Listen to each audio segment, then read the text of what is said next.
ጊዜያዊ አስተዳደር ያላቸውን ትግራይ ማስተዳደር የማይችልበት ሁኔታ ላይ ተፈጥሯል ሲሉ አቶ ጌታቸው ረዳ አሳውቀዋል። የትግራይ ጊዜያዊ አስተዳደር ፕሬዝዳንት አቶ ጌታቸው ረዳ የላኩልን ወቅታዊ ሁኔታ በማስመልከት ዛሬ መግለጫ ሰጥተው ነበር። በዚህም ደብረጽዮን ገብረ ሚካኤል ዶክተር የሚመሩት ህወሓት የተወሰኑ የሰራዊት አመራሮችን በመጠቀም በጊዜያዊ አስተዳደሩ ላይ የመፈንቅለ መንግስት ሙከራ እያካሄደ እንደሆነ ተናግረዋል። ቡድኑ በድርጅት የቁጥጥር ኮሚሽንና በኢትዮጵያ ብሔራዊ የምርጫ ቦርድ ኮሚሽን እውቅና የሌለው ህገወጥ ጉባኤ እያካሄደ ነው ያሉ ፕሬዝዳንቱ ቡድኑ በማንኛውም መመዘኛ እና መለኪያ ወደ ስልጣን አይመለስም ሲሉ አክለዋል።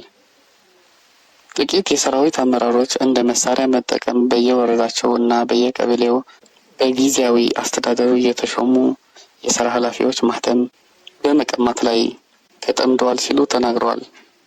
ይህ ህገወጥ ተግባር የተረጋጋ መንግስታዊ አገልግሎትና ጸጥታ እንዳይኖር እክል ፈጥሯል ሲሉም ገልጸዋል። ጊዜያዊ አስተዳደሩ ያለችውን ትግራይ ማስተዳደር የማይችልበት ሁኔታ ተፈጥሯል ሲሉም አክለዋል።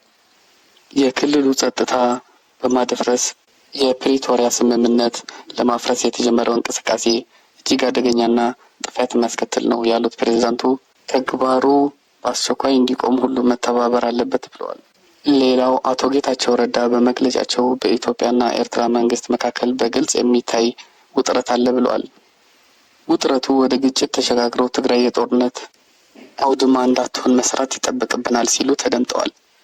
ትናንት የካቲት 30 ዛሬ መጋቢት 1 2017 ዓ.ም በትግራይ ምስራቃዊ ዞን እና በመቀሌ የተወሰኑ የሰራዊት አመራር ያሰማሩት ኃይል ፓትሮል በመጠቀም ጊዜያዊ አስተዳደሩን የተሾሙ አስተዳዳሪዎች ማህተም የመቀማትና ከአንዱ ከተማ ወደ ሌላ ከተማ የሚወስድ ከተማ የቁጥጥር ኬላ የመስራት ምልክቶች መታየታቸው አቶ ጌታቸው ረዳ አስረድተዋል። ዛሬ መጋቢት 1 2017 ዓ.ም የምስራቃዊ ዞን የጸጥታና የሰላም ኃላፊ በአካባቢው በሚገኙ ሰራዊት አመራር ከ2 ሰዓት በላይ ታግተው መለቀቃቸውን የመቀሌ ቤተሰብ አረጋግጠዋል።